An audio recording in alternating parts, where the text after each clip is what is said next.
Genial. Bueno, si les parece entonces, arrancamos con la cuarta clase. Bienvenidas, bienvenidos, bienvenides. La clase de hoy, el encuentro de hoy, vamos a estar trabajando sobre un tema también muy importante y central para lo que es el módulo de políticas públicas, que es la evaluación de políticas públicas. Ese es el tema que vamos a trabajar hoy. Y me gustaría arrancar la clase trabajando con ustedes dos preguntas orientadoras que nos permitan de alguna manera empezar a trabajar desde lo que cada uno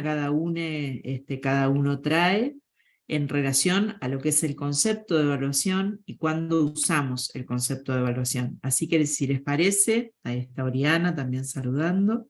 Si les parece, voy a compartir pantalla como hacemos siempre y vamos a empezar a trabajar en relación a lo que ustedes tienen para decir, ¿no? Digo, como vimos recién, las dos preguntas que me gustaría que orientaran esta primera reflexión es ¿en qué circunstancias evaluamos y para qué sirve evaluar? Digo, trabajadores sociales en quinto año, muy cerquita ya del ejercicio profesional, bueno, ¿cuál es la utilidad, cuál es el sentido que le han dado en estos años de formación y quienes tienen intervención profesional? También, digo, aunque estén todavía como estudiantes, lo pueden hacer. Así que me gustaría escucharles primero. No sé quién quiere hablar o por el chat, Ipa, vos mirás diciendo.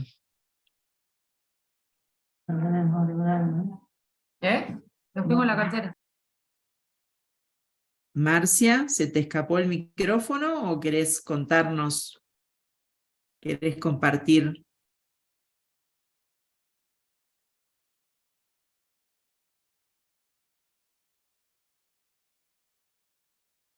A ver quién se anima a romper el hielo. A veces esto de generar Hola, la profe. participación al principio complica. A ver, dale. ¿Se escucha ahí? Se escucha perfecto. Buenísimo. No, para mí, o sea, evaluar, o sea, para mí, sin tipo ver ningún texto ni ninguna definición así, como evaluar como que significa saber más o menos cómo estás encaminado, o cómo está encaminado, tipo, o una política pública, o una práctica profesional, o una, como, cómo llegó a ser esa, o sea, esa planificación, cómo llegó a ser, tipo, fructífera o no. Bien, bien, perfecto. Entonces ahí Robert nos introduce, vamos a ver en un ratito, los diferentes tipos de evaluación, conecta con, bueno, cómo nos está yendo, ¿no? Digo, lo que sería desde el punto de vista de lo conceptual, lo que es una evaluación de proceso, ¿no? Digo, después vamos a diferenciar qué es una evaluación de proceso, de qué es un monitoreo, pero en principio lo que nos comparte Robert tiene que ver con el proceso. Ahora, pensando en los momentos, ¿alguna se le ocurre que se puede pensar, evaluar en otro momento que no sea ya cuando estamos caminando, cuando estamos implementando en términos de política pública? ¿Otras circunstancias distintas Perdón, al profe, proceso? soy Evi. Sí. Hola, Evi. Hola, ¿cómo va? ¿Todo bien? No Todo sé, bien. no entiendo mucho de qué están hablando, pero se me ocurre tipo, porque entré recién, que antes de empezar el proceso de campo, evaluar tipo eh, cómo vamos a intervenir y qué estrategia vamos a usar según el caso, perdón, que nos toque intervenir, ¿no? Estudiarlo Bien. antes de empezar. Bien, Evi, lo que estás ubicada en tiempo y espacio, digo, lo que estábamos preguntando era en qué circunstancias evaluamos, entonces vos incorporás una segunda circunstancia en la cual podemos evaluar, que es antes de la implementación de un proyecto, de una política, de una intervención. O sea, tenemos la intervención de Robert que nos sitúa con el proceso de evaluación, el durante, le podríamos decir. Evi nos aporta el antes. ¿Y cuál es la otra que falta, que Robert de alguna manera lo dio a entender, aunque no lo dijo directamente? ¿Cuál es la otra que nos falta? Les pregunto. La finalización de ese proceso. Exacto, exacto, el después. Entonces, esa es una muy buena manera de entrarle al tema, por lo que ustedes mismos están diciendo. Podemos hacerlo antes, podemos hacerlo durante y podemos hacerlo después. En función de cuando lo hagamos, esa evaluación va a ser una evaluación ex ante, ex post, de proceso o final. ¿Por qué entonces? ¿En qué circunstancias evaluamos? Las hemos definido en una primera instancia como este momento en el cual participamos. Ahora, ¿para qué evaluamos? ¿Para qué sirve evaluar? Hoy salió para saber más o menos si estamos encaminados, ¿no? Digo, yo siempre pongo el ejemplo del GPS. El GPS es un buen monitoreador y un muy buen evaluador de las trayectorias que hacemos. ¿Por qué es monitor? Porque en tiempo real, mientras vamos en el auto, vamos en la bicicleta o vamos caminando, el GPS nos dice si estamos yendo por el camino correcto. Si nosotros se nos desconectó la internet y nos quedamos sin el GPS, que es muy frecuente, te puede pasar que vos te quedaste y seguiste una escuadra y le erraste. Entonces, ¿qué hace el GPS? Te trae de vuelta, ¿sí? Eso es un mecanismo de monitoreo por un lado, y después también te permite evaluar el GPS cuando vos terminaste el trayecto, porque te dice la cantidad de kilómetros que recorriste, porque te dice la cantidad de tiempo que estuviste, porque te dice la velocidad a la que te manejaste, te dice cuántas veces te detuviste, te dice el promedio de marcha, etcétera, etcétera, etcétera. Te tira información sobre esa trayectoria que hiciste. En los programas sociales o en los programas, en las políticas públicas, puede tener la misma lógica, ¿no? Digo, en términos de en qué circunstancias usamos la evaluación o el monitoreo. Y el para qué sirve evaluar también es una pregunta que nos conecta mucho con cuál es la concepción de evaluación que tenemos. Entonces, tenemos una primera definición que es: sirve para ver si estamos yendo por el camino correcto, que es un poco lo que dijo Robert. ¿Qué más les parece? ¿Para qué otra cosa sirve evaluar? ¿Para qué ustedes evalúan? ¿Cuándo evalúan? De vuelta, ¿para qué?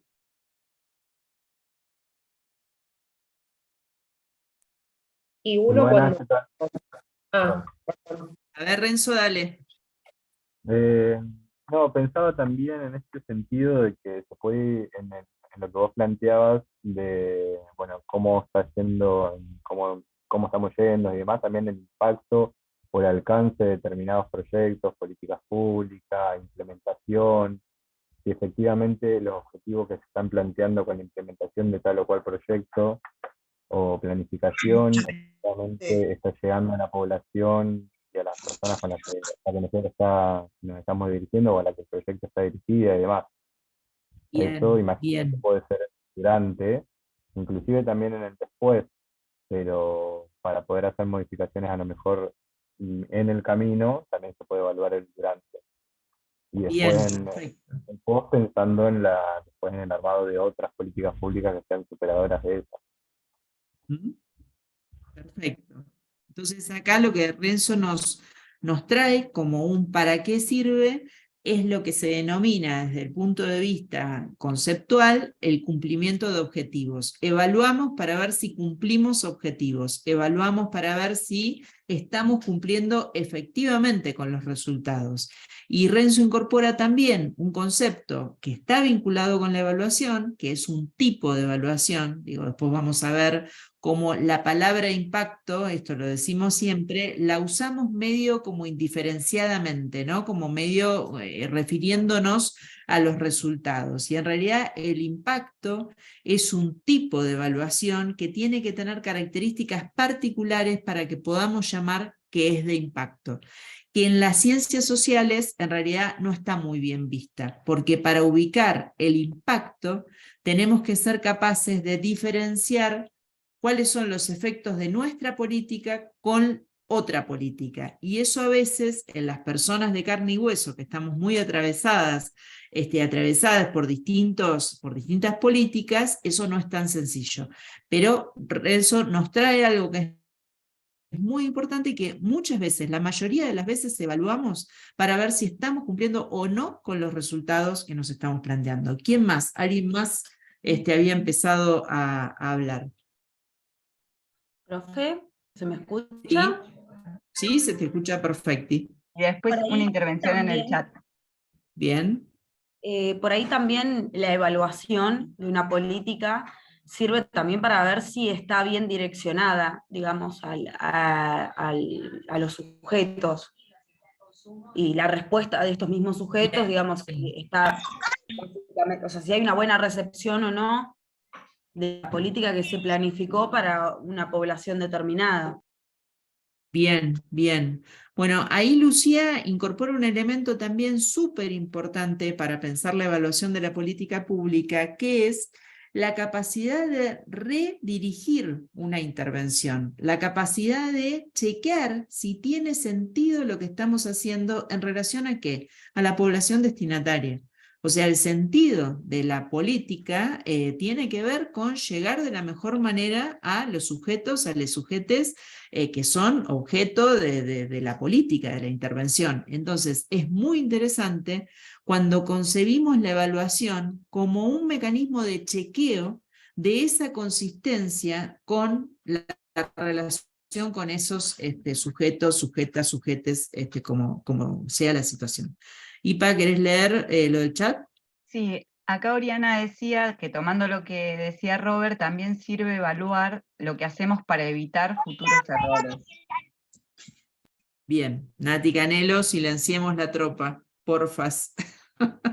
Tenemos ahí las niñas participando. Bien, totalmente. Digo, esto también es una posibilidad y es muy potente en términos de política pública.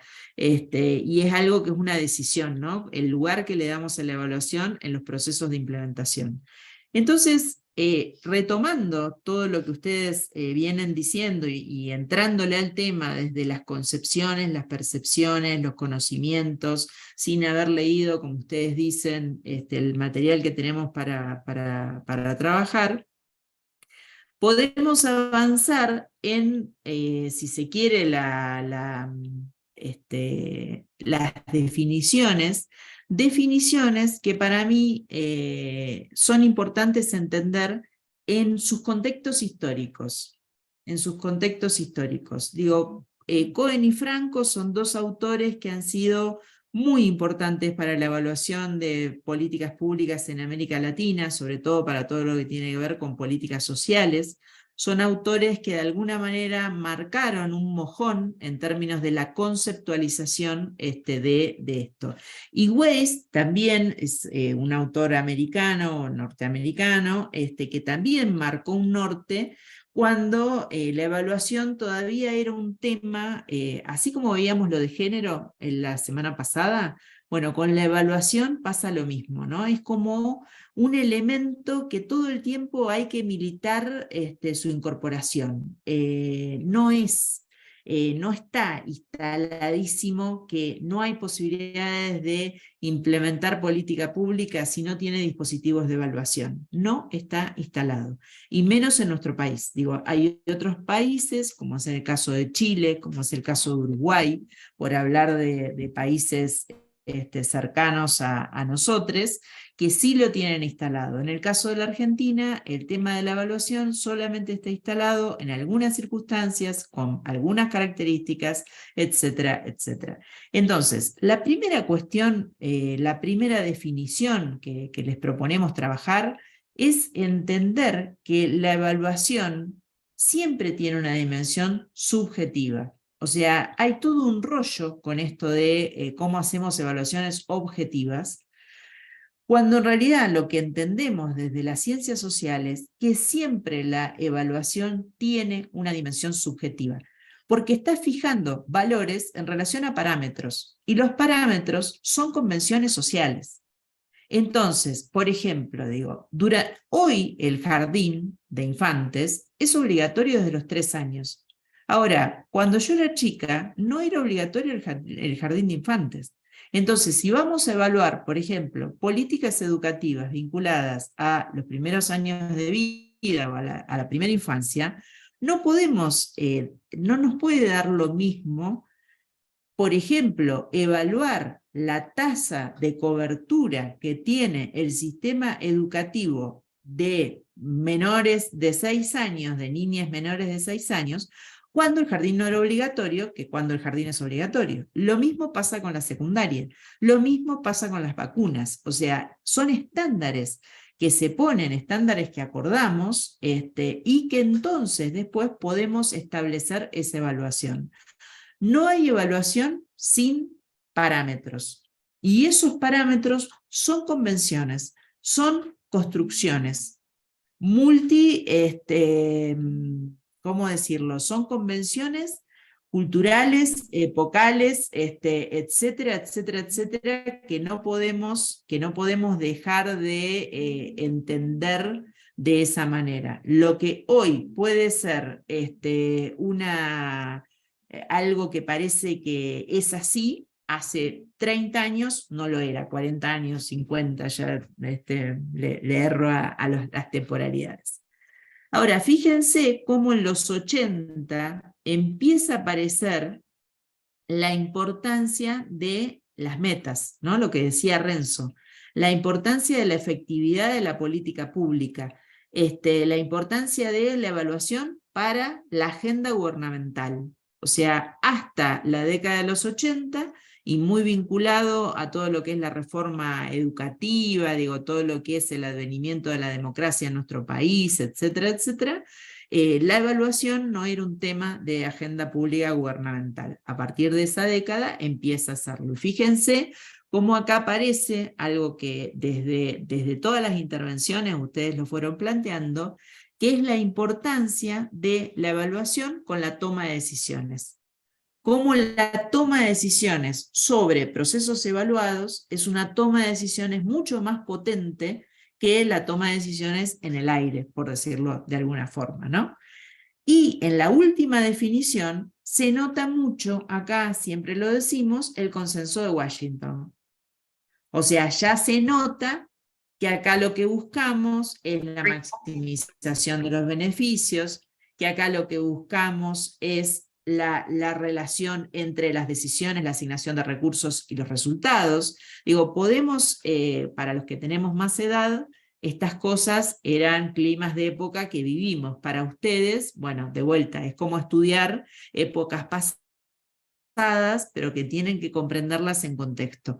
O sea, la llegada del Banco Mundial, la llegada de los organismos internacionales de crédito, financiando políticas públicas en nuestro país, vino de la mano de la obligatoriedad de evaluar esos programas.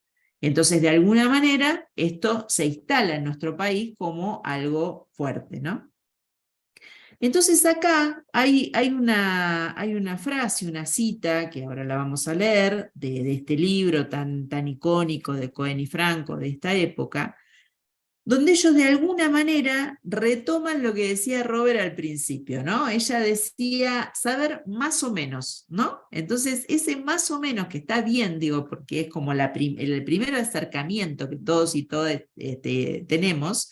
Ellos dicen, cuando detectan algún problema, las personas recogen información para poder tomar decisiones que les permitan enfrentarlo de la mejor manera posible. Tenemos un problema, entonces tenemos que entender cómo lo enfrentamos. Bueno, ¿qué hacemos para enfrentarlo? Recogemos información.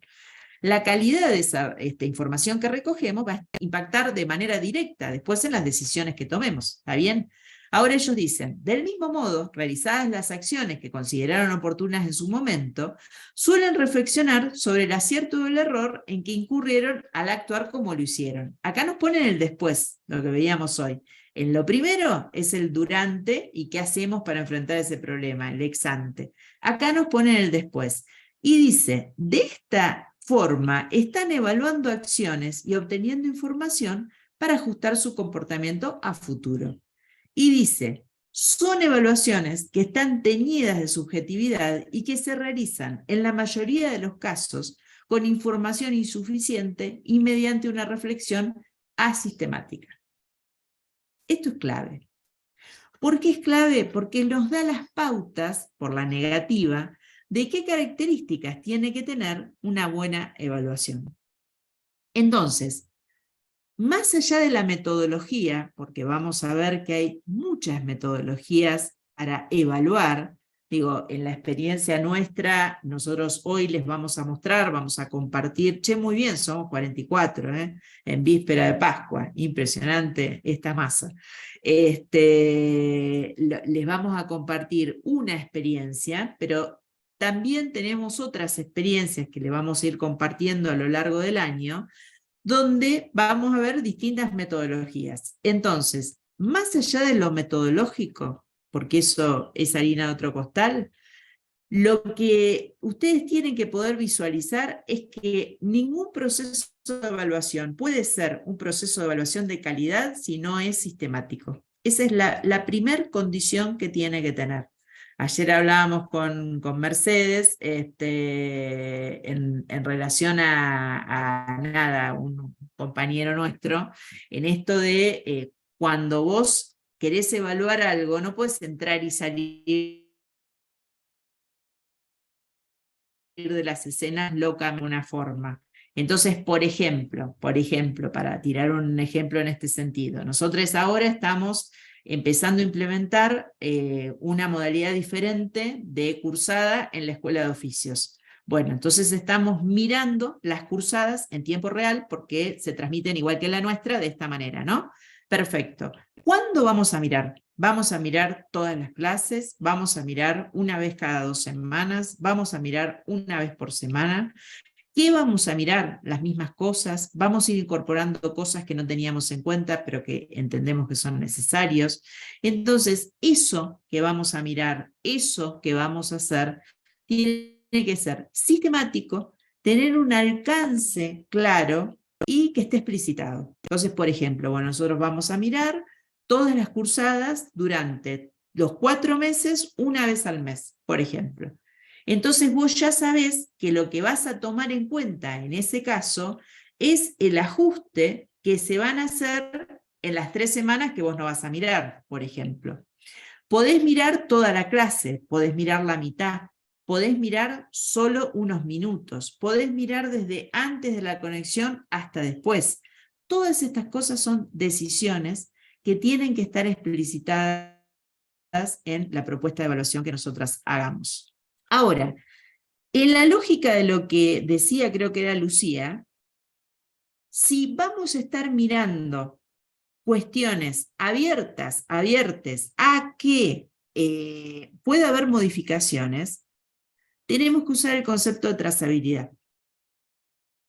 ¿Qué es el concepto de trazabilidad? Poner en el documento de evaluación qué decisiones tomamos. Muchas veces lo que nos encontramos es informes de evaluación que vos no entendés por qué llegaron a algunas conclusiones. Porque no sabés de dónde partieron, no sabés por dónde pasaron y no sabés cómo llegaron al lugar que llegaron. Entonces, esto es muy importante. Toda modificación, si hacemos modificaciones al diseño original, les pongo otro ejemplo. Vamos a mirar estas 5 variables, estas 5 dimensiones. Bueno, nos damos cuenta que de las 5, 2 eran malísimas, o sea, no tiene sentido mirarlas. No sé, dijimos, vamos a mirar cómo se sientan los estudiantes en el aula, y nos dimos cuenta que no tiene sentido. Bueno, eso hay que explicarlo, explicitarlo. Dejamos de mirar esta variable, esta dimensión, perdón, y incorporamos otra, ¿sí? Esas son cosas que tienen que ver con las decisiones. Y en el modo de pensar la evaluación que nosotras tenemos, está muy bueno eso, está muy bueno estar abiertos a las cosas que pueden suceder distintas y poder incorporar. Y algo que nos parece fundamental también es esto de el sentido de la evaluación. ¿Para qué lo vamos a usar? ¿Quién lo va a usar? ¿Qué vamos a hacer con eso? Porque sin eso no se puede hacer nada. Y como último punto, en esto de un proceso evaluativo de calidad, entendemos que tienen que estar claros los roles y el nivel de participación de las personas involucradas. ¿Qué voy a hacer? ¿Solo le voy a dar opciones? ¿La voy a escuchar? ¿Le voy a permitir que quien sea formule otras preguntas, además de las respuestas a lo que yo le estoy planteando? Si me dice, yo te quiero decir algo, ¿le doy lugar? ¿No le doy lugar? ¿Cómo entiendo esa participación? Todas estas cosas son cuestiones centrales para poder pensar este diseño y este proceso evaluativo. Ahora, retomando un poco lo que vimos al principio, digo, esto ustedes lo tienen de todas maneras, no solo en la presentación, que ya es parte de lo que tienen para trabajar, sino en cualquiera de los libros clásicos de evaluación, es esto que tienen acá. Digo que los tipos de evaluación que se plantean son en principio de acuerdo a 4 grandes grupos. Esto va variando, pero más o menos son las cosas que se toman en cuenta. En general, los 2 primeros son los que nos definen las formas de evaluar. Cuando lo hacemos, ex ante, ex post, de proceso y de impacto, haciendo esta aclaración que yo hacía con la intervención de Renzo, en función de quién la realiza, si estamos desde afuera, si somos parte de la institución, si es mixta, a nosotros es la que más nos gusta, y si es participativa. Y si es participativa, bueno, justamente cuáles son los criterios que se tienen en cuenta para categorizar de qué se trata la participación. A veces se le dice participativa a que le preguntás un montón de cosas. Lo más participativo es que la gente participe en el diseño. Eso es lo más participativo. Si no, o sea, no confundir la participación en términos de dar un espacio asambleario para que la gente opine, a realmente bancarse, que la gente diga, no, así no. Y como además de las escalas de grande, pequeño, mediano, digo que también eso se modifica, esto de en función de quién la requiere, porque acá nos pone como trabajadoras y trabajadores sociales en una situación muy interesante en términos de cuándo la usamos. No se usa solamente porque la requiere un directivo o porque la requiere un administrador. En nuestra concepción no hay posibilidad de gestión desde lo técnico si no se evalúa. O sea, en nuestra concepción de gestión, la evaluación desde lo técnico es parte del laburo que nosotras y nosotros hacemos todo el tiempo.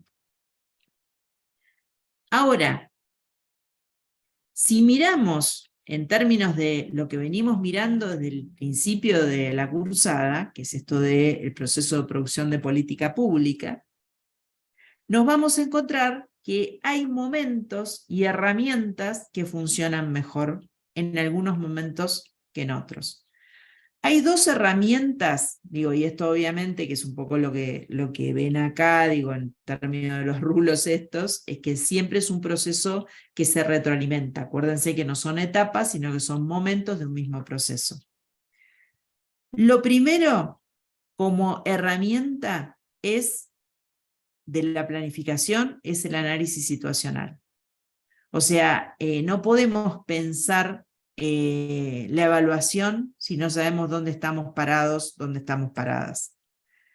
Y cuando estamos en el momento del diseño de la política, todo el tiempo con las herramientas de planificación vamos a hacer reajustes al diseño de la política. O sea, el proceso de implementación y el proceso de diseño son momentos concatenados.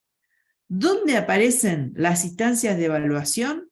Por acá, en función de lo que veíamos recién.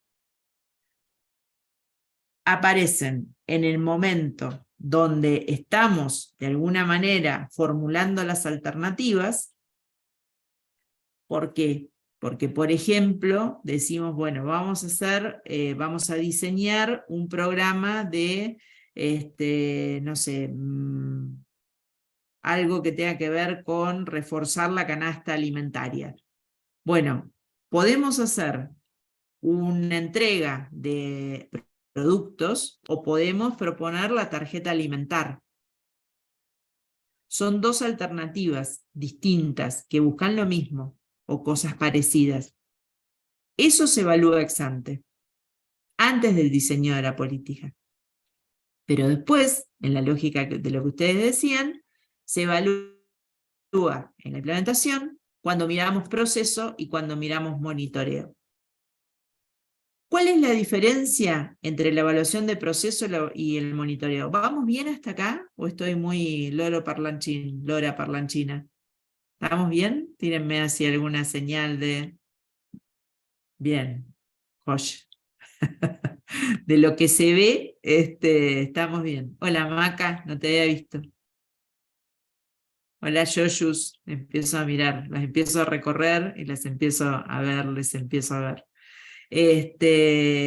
Vamos, entonces, ¿no hay nadie desmayado todavía? ¿Estamos bien? Ustedes avisen, que yo me copo y me entusiasmo y le pongo primero. No, les decía entonces, ¿cuál es la diferencia entre la evaluación de proceso y el monitoreo? La evaluación de proceso lo que busca es reajustar. O sea, decirle, che, le estamos errando. No esperemos a la evaluación ex post que nos va a decir, che, le erraron. Digo, esto que yo les contaba hoy, digo, ahí el laburo que hace MER en la unidad de información, ahí en la secretaría, es muy potente, porque ella todas las semanas nos tira, por ejemplo, bueno, cuánta gente ingresó al aula web, cuánta gente participó en la clase, cuántos deberían estar, Entonces, esa información a nosotros en tiempo real, o sea, lo que pasó la semana pasada lo supimos el viernes. Lo que va a pasar esta semana, bueno, lo sabremos el lunes, porque hoy pobre está acá en el teórico. Pero digo, tenemos la idea de la gestión de tiempo real, la evaluación en tiempo real. Entonces, ahí lo que nosotros estamos mirando desde la concepción de la evaluación de proceso es qué ajuste tenemos que hacer para que el desvío entre lo que pensamos que tiene que suceder y lo que sucede no sea tan grande. La evaluación de procesos supone modificación de acciones. El monitoreo es, no me sale una palabra más académica que decirles, es como guacho, en el sentido de, no, me muero ese bebé o bebé ahí con Ayelen. Lo que me sale decirles es que el monitoreo no le importa qué resultados da, te tira la información. O sea, ¿cuántas personas fueron? 10. ¿Cuántas personas tenía que estar? 100. Y vos mirás eso nada más. Entonces, para hacer evaluación de proceso necesitamos monitoreo. Pero el monitoreo solo es insuficiente para hacer una evaluación de proceso. No sé si es claro esto. Es muy importante que ustedes entiendan la diferencia. Hay mucha gente que... Sí, dale, a ver. ¿Podés repetir eso que no entendí muy bien cuando Sí, hiciste ese juego de palabras? Repito. Para que haya evaluación de proceso, tiene que haber monitoreo. Pero con monitoreo solo no nos alcanza para hacer una evaluación de proceso. Es como si yo les digo, yo todo el tiempo miro, ¿no? Todo el tiempo miro los cuadraditos. ¿Por qué miro los cuadraditos? O sea, los miro ustedes, las miro ustedes, les miro ustedes. ¿Por qué? Porque yo veo cuando se desconectan, cuando ponen cara de sueño, cuando están atentos, cuando se ríen, cuando no se ríen. ¿Qué es lo que les va pasando? ¿Por qué? Porque eso a mí me da pautas para ir ajustando la clase para que llegue la mayor cantidad de gente al final de la clase entendiendo algo. ¿Está bien? Entonces, digo, a mí me ayuda mucho. Eso es evaluación de proceso, porque yo voy tomando decisiones con eso que voy viendo. A ver si entendí. O sea, el monitoreo solo no puede, sino que necesita la evaluación de proceso. Exactamente. Y a su vez la evaluación de proceso necesita el monitoreo. Tal cual, pero yo ahí quiero que vos veas la jerarquía diferente. ¿Por qué? Porque hay mucha gente que se queda tranquila con el monitoreo y no le incomoda el monitoreo. Entonces voy a decir, a ver, si yo estoy dando una clase donde se supone que tiene que haber 100 personas y van 10 personas, a mí me tiene que poner incómodo eso, me tiene que poner incómoda eso. Entonces, desde la lógica del monitoreo yo solo estoy informada. Entonces me dice Mer, bueno, la primera semana vino el 10%, la segunda semana vino el 15%, la segunda semana vino el 8%, y yo sigo mi vida contenta porque estoy monitoreando. Ahora, desde el punto de vista de la evaluación de proceso, no. O sea, cuando yo veo que vinieron poquites en relación a los que son, ya empiezo a preguntarme por qué. Ya empiezo a tratar de entender que tenemos que cambiar, porque el sentido de una clase es que participe la mayor cantidad de gente, en la lógica que sea, pero que participe la mayor cantidad de gente. ¿Es clara la diferencia? ¿Por qué me interesa que la entiendan? Porque muchos programas dicen, no, pero nosotros monitoreamos, pero no seas hijo de puta, o sea, monitoreás y ves el naufragio, o sea, me estás mostrando cómo se hundió el Titanic y no te molestan nada. No, esos gestores y gestoras no necesitamos nosotros necesitamos gente que monitoree, pero que ese monitoreo lo convierta en una herramienta de evaluación de proceso. Entonces, no esperes a que se hunda, hace cosas antes. ¿Es claro la diferencia? Bien. Y sí, ahora entendí, gracias. Perfecto, perfecto. Quería Y ahí agregar- último, sí, Moni, dale. no, decía esto de en la evaluación de proceso, cuáles son los tiempos.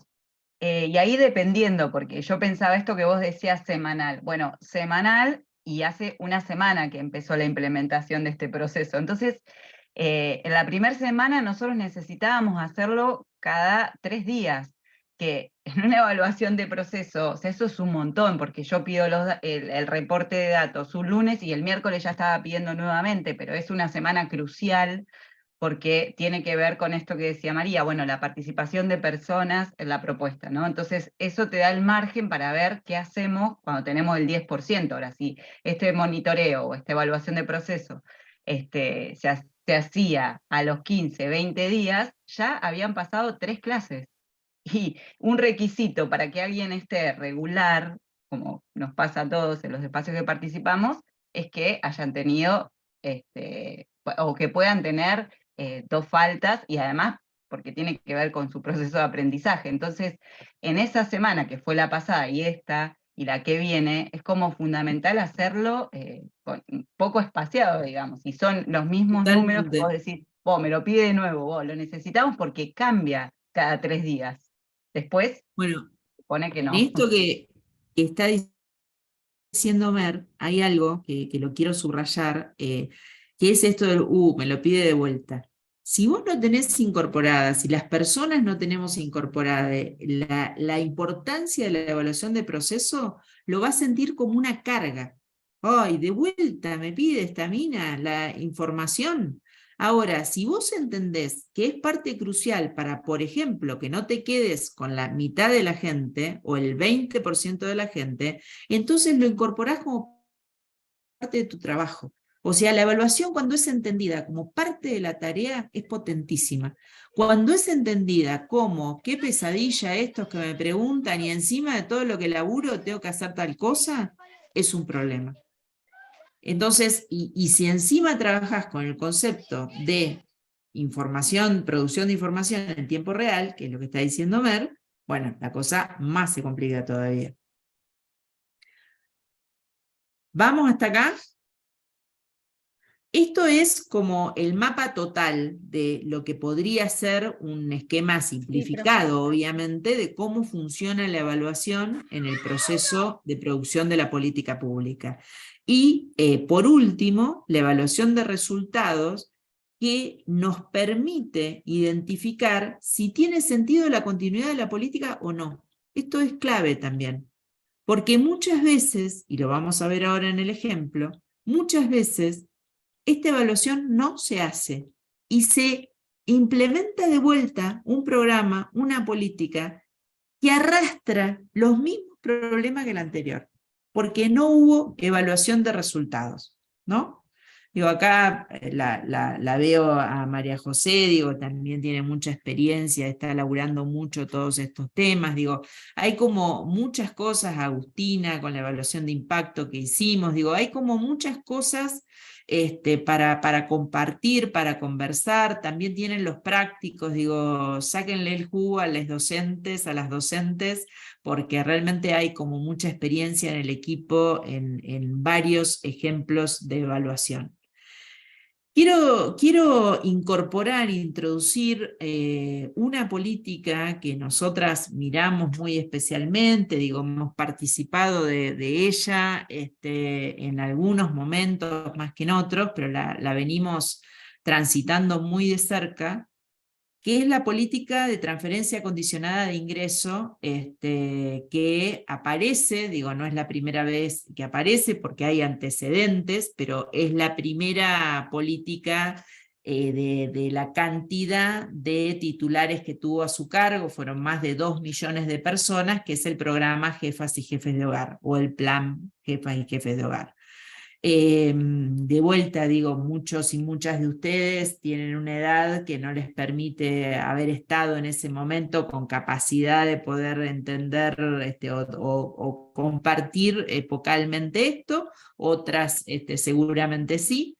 Esto fue una política que de alguna manera condiciona la transferencia de ingresos a titulares que se anotaron a tal fin, realizando una contraprestación de implementación de construcciones de baja complejidad para uso social, comunitario, gubernamental, etc., ¿no? Realización de veredas, realización de Zoom, barrido de calles, cooperativas textiles, bueno, distintas cosas, pero es como la primera vez que se instala este programa de una manera tan masiva. Era en la presidencia de Eduardo Duhalde, pleno quilombo después del 2001, digo, era como de alguna manera la hipótesis de política en términos de diseño era salgamos a poner plata en la calle a los sectores que están sin ingresos y quedarán desocupados porque esto explota más de lo que ya explotó, ¿no? Entonces se toma la decisión, es un crédito, un préstamo de un banco para poder poner este programa en implementación. Al poco tiempo, 2 años, más o menos 3 años, se empieza a ver que de este conjunto de desocupados y desocupadas, en realidad había grupos diferentes, porque habían quedado desocupados y desocupadas personas que estaban calificadas y que estaban incorporadas de alguna manera al sector de actividad en el cual habían desarrollado su trayectoria, pero también había en ese grupo, ese gran grupo de desocupados y desocupadas, gente que en realidad nunca había trabajado. Entonces se ve la necesidad de dividir estos grupos de población, un poco en la lógica de lo que ustedes hoy decían, ¿no?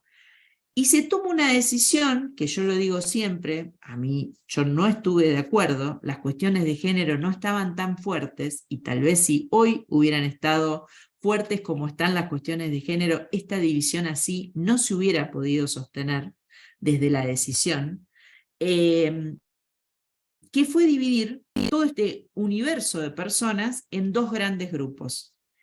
Lo que fue el diseño del seguro de capacitación y empleo, y lo que fue el programa Familias por la Inclusión Social. El primero era sobre todo para varones calificados que entraban y salían del ámbito, Maca no se ve nada, ¿no? Que veo ahí tratando de entender qué dice. Es chiquita la imagen, pero se ve Claro, todo. por eso. Es chiquita, sí, es chiquita. Lo que pasa es que vieron lo malo que es Google. O sea, Google hay cosas que olvida y ya no te las muestra. Entonces lo que me costó encontrar una imagen del seguro de capacitación y empleo, bueno, horas. Buscando hasta que logré encontrar esta porquería. Y si la cortaba y la ponía sola, era peor todavía. Bueno, entonces, la hipótesis era que había varones que estaban calificados, que entraban y salían del mercado laboral, de lo que es el empleo activo, Entonces a esos había que cubrirlos con un seguro de capacitación y empleo, porque tenían fuertes probabilidades de volver a entrar al mercado de trabajo. Y después estaban las mujeres con los hijos, que en realidad lo mejor que nos podía pasar era mandarlas a la casa y que ellas se comprometieran a llevar a sus hijos a la escuela, que los vacunaran, que hicieran los controles de salud, etcétera, etcétera, y así se dividió la población. Una división horrible, a mi gusto, y se dividió también ministerialmente. O sea, los varones quedaron en trabajo y las mujeres nos fuimos a desarrollo social. Esto, por supuesto, no es todo el 100%, pero una muy grande mayoría fue de esa manera. Esto ya era en la presidencia de Néstor Kirchner. Ahora, esto se hizo en función de una evaluación del jefas y jefes, ¿no? Digo, imagínense, yo siempre lo cuento también porque me parece una locura, pero el Jefas y Jefes fue el primer programa que usó tarjetas. Antes la gente cobraba por cheque, en banco, que era un gran problema, porque bueno, era muy complicado que la gente llegara realmente al dinero, ¿no? Digo, es un programa icónico, bueno, que va a quedar en la historia de la política social argentina. 2009, y fíjense cómo los nombres, de vuelta, Vilas, la identidad, la dimensión del Estado, digo, como todo tiene que ver con todo, diría Lorena Bermúdez, en el 2009 se crea la Argentina Trabaja, el programa Argentina Trabaja, digo, ¿no? El concepto de trabajo. Hasta ahora habíamos tenido jefas y jefes de hogar, hasta ahí una paridad, después dividimos, seguro de capacitación de empleo y la familia, y ahora trabajábamos todas y todes. Este programa Argentina Trabaja se implementa sin tomar en cuenta evaluaciones que ya se tenían del jefas y el jefes de hogar, por ejemplo, en relación al vínculo que teníamos las mujeres con las tareas masculinas. La resistencia que había en caso de las compañeras a realizar tareas que se entendían que eran de hombres, y en los hombres a realizarlas con las compañeras. Esto no se dio en todos los casos igual, pero hubo una repetición del diseño que no tuvo en cuenta algo que ya se había evaluado que era una dificultad. IPA, por supuesto, cuando quieras meter bocado, acá lo trabajamos durante muchos años con Mercedes, que estaba a cargo del programa en la unidad ejecutora de implementación de la Universidad de La Plata. Digo, una experiencia muy, muy rica. Hay un dato no menor, que es que cuando asume Cambiemos, toma la decisión de no cortar el Argentina Trabaja, y lo sigue sosteniendo durante 2 años más, desde el cambio de gestión. Y lo modifica en relación a su propia evaluación. Ellos hacen una evaluación que estaba muy vinculada también a todo un monitoreo que habían hecho y a todo un monitoreo de dimensiones que uno puede estar de acuerdo o en desacuerdo, pero que se hicieron, y toman la decisión de hacer el Hacemos Futuro. Uno de los grandes problemas que hubo en el Hacemos Futuro, es donde la gente se tenía que capacitar, era la dificultad enorme en que la gente entendiera dónde tenía que ir, dónde tenía que presentar papeles, dónde tenía que rendir cuentas, cuando ya se sabía por evaluaciones de la Argentina Trabaja que era una dificultad enorme. Entonces uno podría pensar si se hicieron evaluaciones y no se tuvieron en cuenta a propósito, o si se hicieron evaluaciones y no se tuvieron en cuenta porque directamente o no se conocían, o no se les dio bola, etcétera, etcétera, etcétera.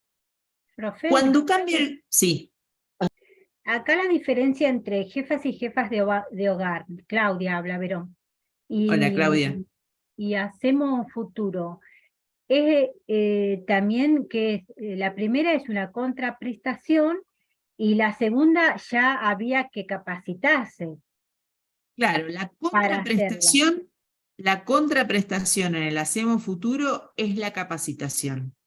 Ah, Esto no fue en el 100% de los casos, porque en algunas unidades ejecutoras a nivel del país se les respetó la lógica de la contraprestación de la obra o de la contraprestación de lo que se hacía de, no sé, servir la leche en el merendero o las actividades comunitarias que muchas organizaciones tenían. Pero el gran cambio entre la Argentina Trabaja y el Hacemos Futuro y el jefe y jefas de hogar es que la contraprestación en el caso del Hacemos Futuro es la capacitación. Una capacitación no vinculada con nada, que esa es una de las grandes críticas que tiene este programa para hacerle. O sea, vos te capacitabas en lo que te pintaba y estabas suelto, o sea, o suelta o suelte, ¿no? No tenías ninguna vinculación con esto. y las tres profes tenían carga Sí. horaria, ¿verdad? Tenían carga horaria en términos del programa, pero la verdad es que cuando vos ves la implementación a nivel de lo que es el país, había como múltiples formas de implementar eso, de entender eso, esa carga horaria. O sea, había una carga horaria que eran 4 horas por día, todos los días, de lunes a viernes. Después eso fue variando, después te daban permiso para la escolaridad, después, bueno, fue cambiando, pero La sí gente, había una... profe, Sí. ¿en el Hacemos Futuro se tenía que capacitar online o era una capacitación presencial? No, lo que tenían que hacer online era la inscripción, que eso fue Y otro de los si, grandes problemas. eso, Otro de los y grandes si no problemas. tenían tipo ningún medio para conectarse, tipo conectividad, ¿cómo Por hacían? eso, exactamente, esas son de las cosas que uno podría pensar, bueno, ¿por qué suceden? O sea, alguien Porque no hay registró, si la evaluación. gente... No hay evaluación o la hay y no se quiere usar. Por eso Y acá es quiero hacer la precaria. diferencia, ¿no? Digo, a veces la hay y no se quiere usar y a veces no la hay.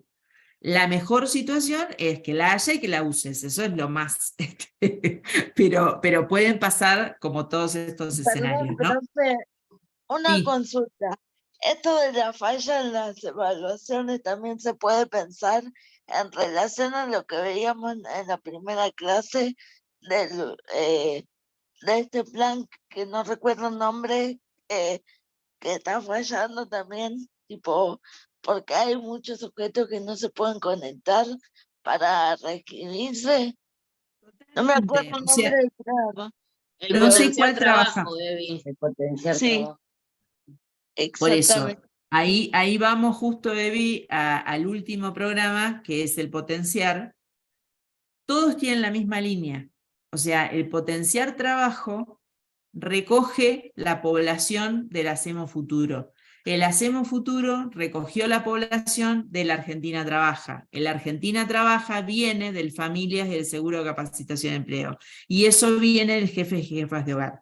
O sea, estamos hablando de una política de transferencia condicionada ininterrumpida desde el punto de vista de la vida de las personas. Esto no es un dato menor. Y esto lo trabajamos mucho con Mer y Fer Laya, que fue nuestro coordinador de campo de la evaluación del Hacemos Futuro. ¿Por qué es importante? Porque los técnicos y las técnicas, cuando nos olvidamos de la gente, pensamos que es un nuevo programa.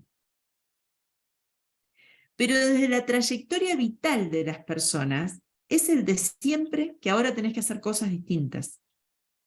La continuidad de la política pública en la gente, en el cuerpo de la gente, es mucho más potente de lo que vemos muchas veces como técnicos y técnicas, como funcionarios de las políticas públicas a nivel nacional, provincial y municipal.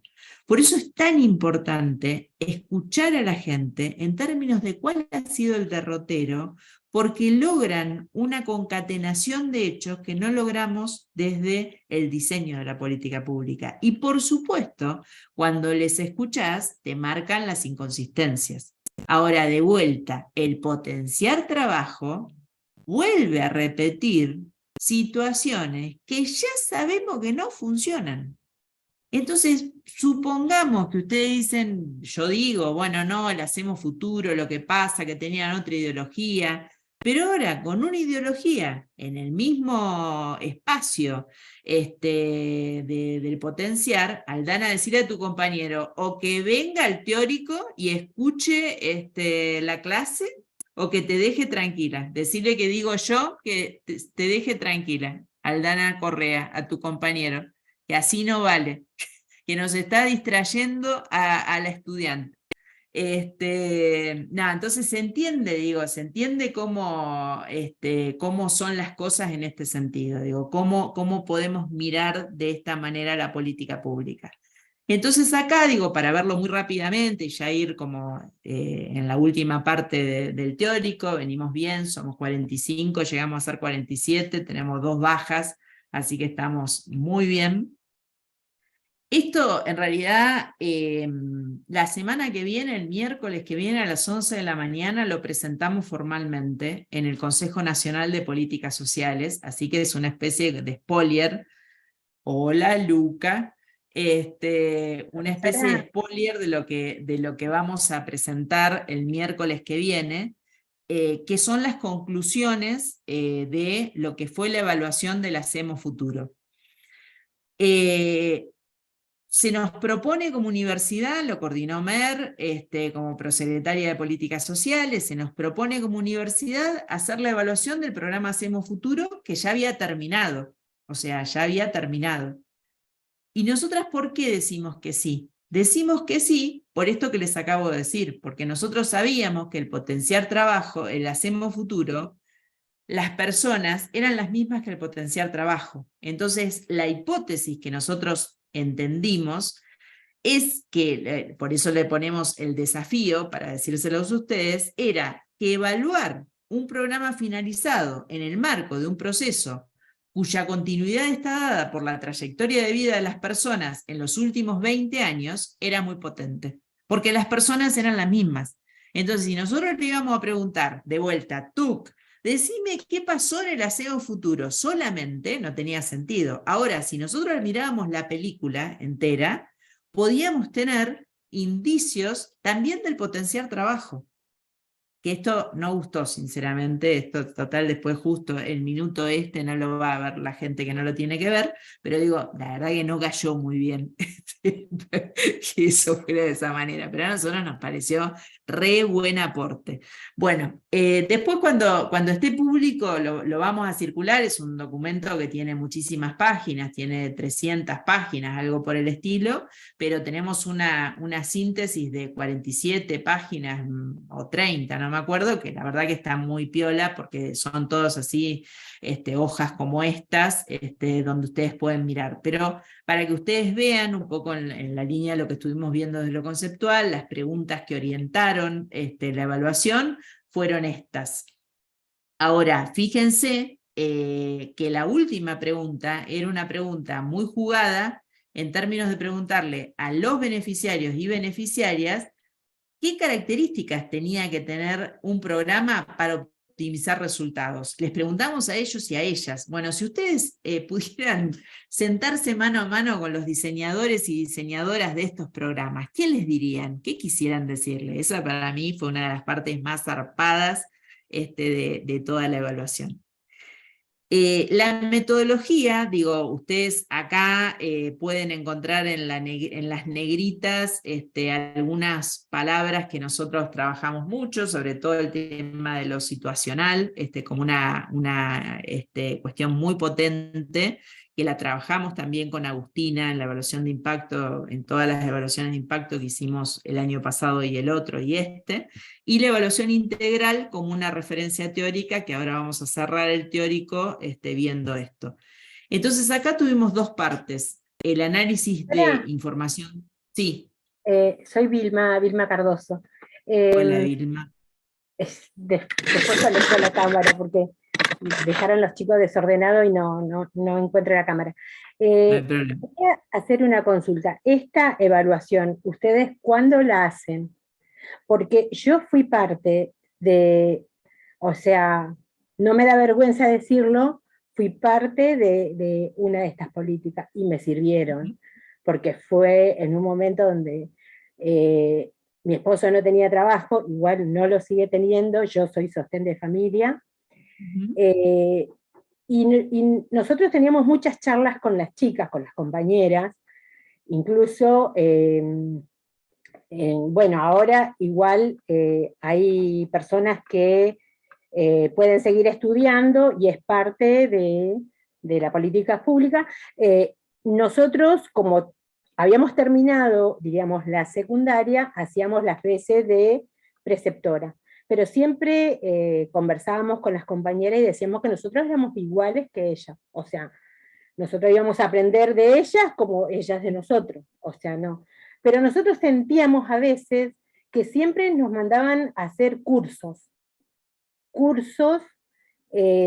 y siempre eran cursos que eran un horario que era hasta contraproducente, porque muchas de las chicas teníamos hijos en el colegio, y siempre los cursos eran de 10 a 12 del mediodía, o a 1, Clásico. y todo el mundo se iba, porque todo el mundo estaba con una tensión de que tenía que llevar al chico. Entonces yo sentí y conversando con mis compañeras, a veces sentíamos que eran cursos que no eran sentidos desde nosotros. Totalmente. O sea, bueno, esto es algo, no sé, sentíamos eso, y a veces incluso a los mismos, diríamos, profesores que eran estudiantes, que algunos eran de periodismo, de diferentes facultades, no es que los cuestionábamos, pero siempre queríamos ver, a ver, si le dábamos una vuelta, para que sea positivo para nosotras también, que nosotros también nos podamos alimentar. Totalmente. Pero bueno, siempre quedaba ahí en la neutra. En relación a lo que vos preguntabas primero, Vilma, esto se hizo entre finales del año pasado, o sea, finales del anterior año y la mitad del año pasado. Entregamos el informe más o menos en junio del año pasado, para tener la temporalidad, ¿no? de cuándo se realizó el informe. No obstante, esto que vos comentás como experiencia tuya, también es una de las cosas que surgió en la evaluación. Por eso yo decía, hacer capacitaciones por hacer capacitaciones no te dice nada. Entonces ahí volvemos al monitoreo y la evaluación de proceso. Si se veía que la gente estaba haciendo cualquier cosa en horario que no le tenía sentido, etcétera, etcétera, ¿por qué se siguió sosteniendo la política o qué era lo que se buscaba con eso? A veces es eso, tenemos el monitoreo, sabemos que las cosas no van bien, igual seguimos por otro lado, ¿no? Digo esto, pero esto que vos contás después pasó también nos hacían un montón. encuestas, o sea, era como un relevamiento que usted dice. Eso era parte del programa, no, nosotros no teníamos nada que ver, esto fue una evaluación externa que se hizo, tomando lo trabajado hoy, fue una evaluación externa que se hizo a titulares del programa de diversas provincias del país, con un alcance nacional. Claro, pero cuando no eran parte de las encuestas del programa. Claro, nos hacían las encuestas. Y la gran mayoría de nosotras, las compañeras, porque no podíamos decir que estábamos trabajando, porque obvio éramos empleadas domésticas o cuidadoras. Claro. Entonces, donde nosotros blanqueábamos, o a veces la persona que nos contrataba nos quería blanquear, y nosotros le pedíamos, por favor, que no nos blanqueen, porque no es que ganábamos la millonada. Ganábamos, claro, y el plan nos ayudaba un poquito más. Entonces, muchas de las personas, las chicas se sentían mal, porque dice, tengo que mentir. Tenemos que mentir. Y nos poníamos a charlar entre todas, ¿qué hacemos? Bueno, tenemos que mentir. No nos queda bueno, bien, pero esto que está contando Vilma, fíjense cómo de vuelta te habla de los problemas en el diseño de calidad de la política, porque es toda una discusión. Si una persona que trabaja en servicio doméstico y tiene un programa de transferencia condicionada, Si hace la tarea del programa de transferencia condicionada, ¿por qué no puede estar en blanco como empleada doméstica? Los que pertenecemos a la clase media, ¿no tenemos 10.000 trabajos? O sea, ¿cuál sería el problema? Parece ser que si sos pobre, tenés que tener solo un programa, una posibilidad para... Todas estas son discusiones de diseño. Ella dice, nos daban encuestas que mentíamos, pero esto no era una cosa que nos estamos enterando ahora por Vilma, se sabía porque era un secreto a voces. La no declaración de las situaciones reales para que no te saquen un poquito más que tenés para. Bueno, todo esto habla del diseño de la política y de si se evalúan o no se evalúan las cosas. Profe, Robert, ¿querías decir algo? Sí, yo quería decir que yo creo en realidad que, o sea, como hay requisitos en todas las políticas públicas, siempre un poco en los formularios o en eso mentís para tener ese plano, esa política pública. Porque nada, siempre hay algún requisito que decís, bueno, a este no llego, o este no lo cumplo, y siempre vas a decir, bueno, cobro menos o cobro más para tener, cobro menos en realidad, para tener esa política pública. O sea, como que siempre, pero por los requisitos para mí... Diseño. Es un Claro. problema de diseño, porque que siempre pase nos marca la brecha que hay entre lo que la gente necesita y lo que somos capaces de diseñar. ¿Tenés una motito? Entonces perdés el plan.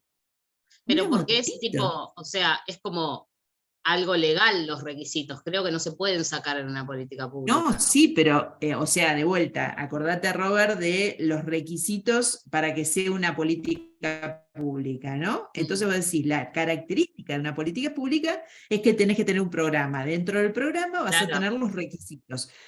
Pero esos requisitos se diseñaron, o sea, en algún momento se diseñaron, no salen de un huevo así de la nada, digo, se diseñaron. Entonces ahí es donde de vuelta aparece esto de, bueno, cómo se juega cuando diseñamos políticas, qué es lo que pensamos en relación a la gente, quiénes son esas personas. Digo, lo que decía recién la compañera, cuando ella empezó a hablar, dijo, yo fui parte de este programa, pensé que había trabajado en equipo técnico, porque es también ser parte, bueno, no, había sido o es titular del programa. Ser titular de un programa no debería revistar ningún tipo de problema en ningún lado, porque todos somos parte de políticas públicas. Ahora, ¿cuándo uno se siente como, bueno, y sí, tuve que acudir a? Cuando tiene una estigmatización tan grande que te sentís como en falta. Entonces, eso de vuelta tiene que ver con estas cosas. Ipa, vos querías decir algo. No, sí, quería decir, bueno, con respecto a lo que decía Robert, digamos, hay algunos requisitos y los que se vinculan a incompatibilidades que si estás en el marco de la informalidad vos podés mentir, pero hay algunos que no, que se cruzan. O sea, hay bases de datos que se cruzan. Si vos sos propietario de un vehículo, se cruza, ¿cómo se llamaba el SINTIC? Bueno, eso te dice quién es propietario y bueno, y te marca las incompatibilidades. Pero otra cosa que aparece también es la impronta de control que se ha vinculado a las evaluaciones o a las actualizaciones de datos, que así se denominaban, ¿no? Estas evaluaciones que hicieron todos estos programas, que te tira un sesgo muy grande porque todos están condicionados y condicionadas a la hora de responder. Cosa que a nosotros, comunidad ejecutora, cuando intentábamos también hacer evaluaciones con una posibilidad, porque tuvimos el margen de hacer algunos ajustes al programa en el marco de las personas con que nosotros laburábamos, que eran poquitas en relación al alcance que tuvo el programa, también nos pasaba este sesgo, decir, bueno, a ver qué respondo vinculado a que no pudieran sostener el programa. O sea, eso nos pasaba también. Entonces hay como toda una impronta que se la ha ganado, ¿no? La evaluación de control, que no tiene que ver con la mejoría de la propuesta, sino decir, bueno, a ver si están cumpliendo o no con lo que se propuso originalmente. Tal cual, tal cual. Acá ustedes tienen, digo, para que después lo puedan leer, digo, lo puedan plantear, ahí Claudia te escuchamos, Los hallazgos vinculados a este programa desde la lógica de la política social. Y fíjense ustedes cómo sale muy fuerte esto de la pérdida de sentido que generaban las capacitaciones no vinculadas a inserciones laborales reales, ¿no? Pero también esta cosa de que está muy instalado en el imaginario de la gente que siempre estudiar es mejor. Aunque estudies repetido, aunque estudies en lugares de mala calidad, pero estudiar está bueno. ¿Qué querías decir, Claudia? No, porque se me venía a la cabeza que también ser etiquetada, ¿no? Como persona vulnerable, persona indigente, porque no tenés una vivienda, es estigmatizante para las personas. Realmente. Porque Sí. según, por eso mismo es también la concepción de sujeto, la concepción que tenés de a qué población va dirigida esa política pública. Pero no deja de ser estigmatizante para las personas que vos le digas, bueno, te voy a dar tal política o vas a ser parte de tal política porque sos de condición vulnerable o porque sos indigente. O sea, Totalmente, creo pero que a vos nadie fíjate, le gusta. Claudia, vos fíjate que esto está construido socialmente. O sea, es una estigmatización que está muy cercana a cómo el Estado lo plantea. Digo, yo el otro día lo fui a buscar a mi nieto, a Vito, al más grande, al jardín, y me fue muy fuerte que la maestra me diera 1 litro de leche.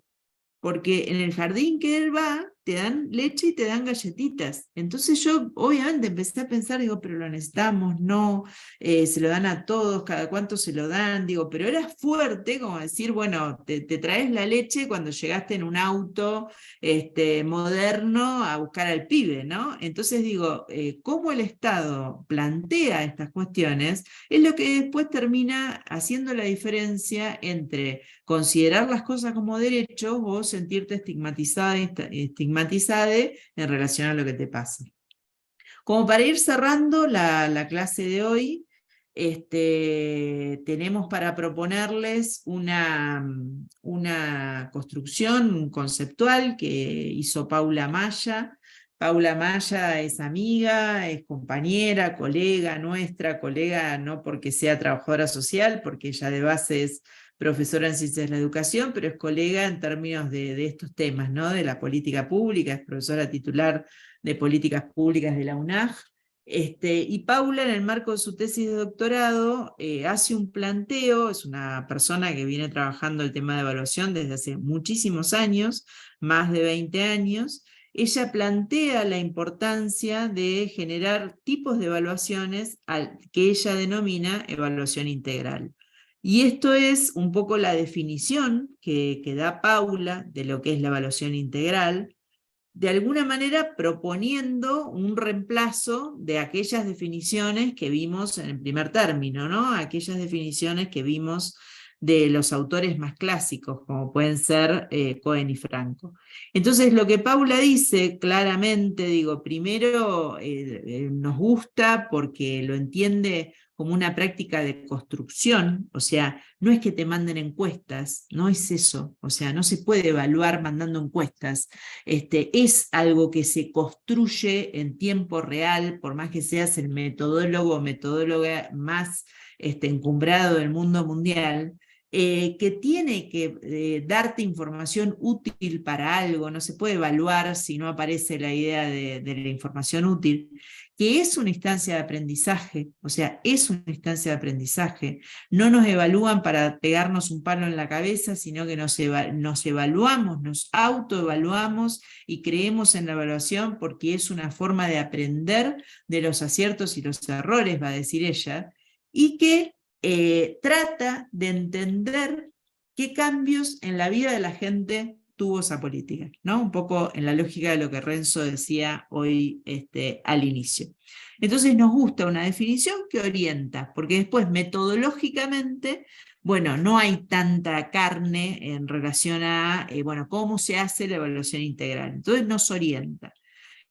Y las características que ella plantea son estas, que ustedes las tienen ahí, tienen un texto de ella para leer, que lo van a ver más en profundidad, ¿no? Digo, pero son estas cosas que recién decíamos, es un proceso articulado que de alguna manera vincula el diseño con la implementación, es una reflexión social que es compleja, que incluye a otra gente, que busca información útil para mejorar los procesos de toma de decisiones, que es una situación de aprendizaje, y el fin es tratar de entender, identificar, valorar cuáles realmente los cambios, si es que los hubo, en la vida de las personas. No porque hagamos como la evaluación de impacto, que tenemos un grupo control al que no le damos la política y un grupo posta al que sí se la damos para ver tipo conejito de India a quién le va mejor, porque eso por supuesto es algo muy cuestionable, sino que lo busca desde un proceso reflexivo, lo busca desde un proceso participativo. Eso es lo que plantea Paula. ¿Renzo? Hola, sí, te quería consultar porque ahí recién cuando decías justamente en relación a la definición, bueno, después lo aclaraste que es cierto que no hay por ahí tanta experiencia o carne de este tipo de análisis, digamos, ¿cuáles pueden llegar a ser? Bueno, acá tenemos por ahí un punteo, algunas cosas a tener en cuenta de cómo realizar evaluaciones de forma integral, pero si no, ¿cuáles son otros como cursos de acción o experiencias que se pueden llegar a poder tener como modelo para poder hacer evaluaciones que en definitiva terminen influyendo en los diseños de políticas públicas futuras? Ahí Bien. ustedes también notaron la experiencia recién del Hacemos Futuro, mencionando ideas, cosas que fueron importantes en la implementación del Hacemos Futuro, que habían salido de la implementación del Hacemos Futuro, pero bueno, viste que siempre termina por ahí quedando ese bache. Luego decir, bueno, sí, muy lindo evaluar, pero ¿de qué forma lo hacemos? ¿Cómo? Efectivamente eso se puede volcar después en resultados o no. Bueno, eso, lo que vos estás preguntando es como súper pertinente porque siempre está como la tensión de cuánto tiempo tenés para poder profundizar en estos temas, ¿no? Digo, el propósito de esta clase es que ustedes puedan identificar a la evaluación como una herramienta estratégica de cualquier proceso de gestión de un trabajador social o una trabajadora social. Que ustedes se vayan de esta clase con la idea de, che, yo no puedo ser trabajador social, trabajadora social si yo no evalúo, si yo no lo hago todo el tiempo, si yo no veo de qué manera. Ahora, ¿cómo se hace? Bueno, ahí tenemos como distintas cuestiones. Nosotras en lo concreto, el seminario que está en el marco de la especialización en políticas sociales, sobre evaluación de programas sociales, avanza en el diseño de una propuesta de evaluación, por ejemplo, para poder adelantar eso que vos estás pidiendo. Después lo otro que tenemos es ejemplos, o sea, no ejemplos por buenos o malos, sino situaciones que nosotras hemos participado como cátedra, y como parte también de la universidad, como el Ellas Hacen, el Argentina Trabaja, el Hacemos Futuro, digo que para quienes estén interesados podemos circular algunos de esos documentos. Y después también, lo digo porque hemos compartido laburo juntos, nosotros dos, lo que era el dispositivo de los centros comunitarios también tenía mecanismos de evaluación en esta lógica de la evaluación integral, donde vos no solamente mirás desde el punto de vista del funcionario o funcionaria que conduce el proceso, sino que le das la palabra a las personas que participan, estás mirando diferente en el sentido de darles espacio a las personas del barrio, a los técnicos y a las técnicas, a los de los equipos de la universidad.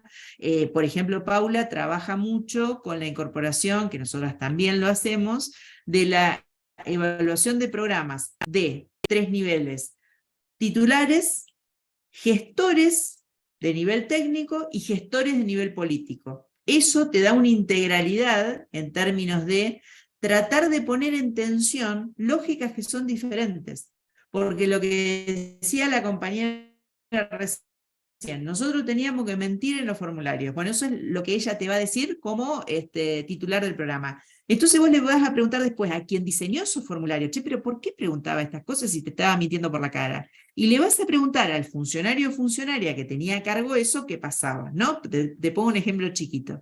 Entonces yo creo que la cocina de las evaluaciones, los diseños de las evaluaciones, es una de las cosas más potentes para que lo sepamos hacer.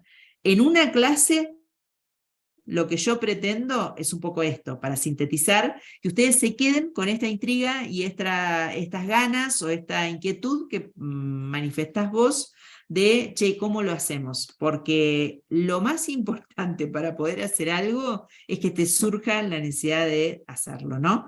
Por eso es que nosotras decimos esto, la evaluación es una estrategia central en los procesos de planificación y gestión a la que no podemos ni debemos renunciar si queremos contribuir a mejorar la calidad de las intervenciones en las que participamos o tenemos algún nivel de responsabilidad. Entendemos que esto es clave para quienes somos nosotras, nosotros, nosotres. La semana que viene vamos a tener un teórico que es irrenunciable, sinceramente es irrenunciable, pero yo soy totalmente consciente que es complejo. Hemos tenido distintas estrategias, tenemos una clase grabada que la van a tener en el aula web para que ustedes la puedan mirar. Lo ideal sería que ustedes miren esa clase grabada y se anoten las dudas que tienen sobre eso, para poder empezar la clase levantando esas dudas. La clase va a trabajar sobre una propuesta que hace Jorge Sotelo, el anterior titular de nuestra cátedra, allá por el año 1996. Jorge estuvo hasta el 2007, estuvo 11 años a cargo de la cátedra, que justamente lo que intenta es entender a la política pública como una red de intervenciones que hay que poder comprender para darle la entidad que tiene en términos de complejidad. Entonces él habla de estos dos conceptos, de modelo de agregación de valor y modelo de cadena de valor público. Así que si la pueden ver antes, sería genial, quien pueda, para poder repasar desde ahí, trabajar desde ahí, y bueno, y si no, la encararemos así con toda la fuerza después del feriado, y le pondremos toda la garra para que sea una clase lo más fuerte posible. Ahora, sepan también que no la dejamos de dar, porque si es como, viste, vos decís, no sé qué decirles, pero cuando tenés que tomar hierro cuando estás embarazada, vos decís, qué desgracia esto, es horrible, es una porquería, pero entendés que es bueno, entonces lo tomás igual. Bueno, esto es más o menos lo mismo, para que ustedes sean gestores, gestoras de calidad, tienen que poder comprender cuál es la propuesta de Jorge sobre el concepto de modelo de agregación de valor y cadena de valor público. Así que hay que transitarlo, y después vamos a meternos en el segundo módulo, que es el módulo de organizaciones. Por más que Sote dice que no, Sotelo dice que no es como yo digo, pero para mí este tema es el tema que articula el módulo de políticas públicas con el módulo de organizaciones. Él dice que no, pero bueno, no importa. Mercedes, ¿querés preguntar algo? Sí, ¿cómo se llama la clase grabada para poder ubicarla? ¿O es la única que hay del profesor? Es la única que hay, clase especial, cadena de valor público, así se llama. Y si ponen en Google, también la sacan. La forma de red de qué, profe, me dice ahí Claudia, la red de intervenciones públicas, o sea, entender la política pública como una red de intervenciones. La idea de la política pública es que tenemos políticas públicas sociales, de infraestructura, económica. Sote dice, no, en realidad es una gran red, y esa gran red es lo que va a estar importando en un momento histórico. Si la buscan por YouTube, buscan clase especial, cadena de valor público, y les salta rápido. La forma es que tiene una carátula que dice eso, clase especial o clase profesor Jorge Sotelo, y está la facultad de fondo. La encuentra rápido y además va a estar colgada en el aula web. Bueno, gente, sí, la subimos, la vamos a subir al aula. Gracias, fuimos 47, hasta último momento fuimos 41 y ahora somos 36 valientes, así que disfruten el feriado, todas las pilas para la semana que viene y nos encontramos el miércoles a la misma hora. Adiós. Chao. Buen fin de. Chao, profe, gracias.